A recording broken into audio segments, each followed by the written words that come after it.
אני שי לוי, הבעלים והמנכ"ל של חברת שיטל. כחברה שביצעה מאות פרויקטים, משיפוצים לאנשים פרטיים ועד לבנייה של מוסדות במגזר העסקי והציבורי, אני מלווה את הלקוח משלב התכנון הראשוני ועד למסירת המפתח.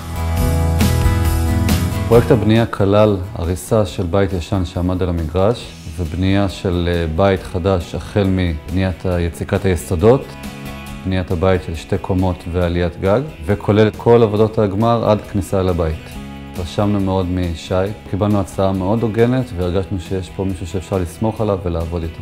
אני רואה חשיבות רבה על האיכות של כל אחד ואחד מבעלי המקצוע אשר עובדים איתי בחברה על הפרויקטים, מתוך אחריות מלאה לטיב העבודה שאני מעניק ללקוח.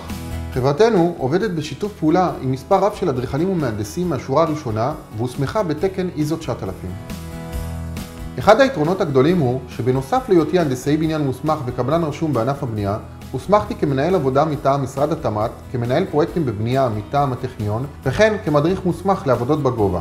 יתרון זה מאפשר לי לנהל ולפקח על מגוון רחב מאוד של פרויקטים, פרטיים וציבוריים. לאורך כל הדרך שי היה איתנו וידע להוביל את כל הקבלנים השונים ובעלי המקצוע כדי לעמוד בזמנים ובאיכות שציפינו לו.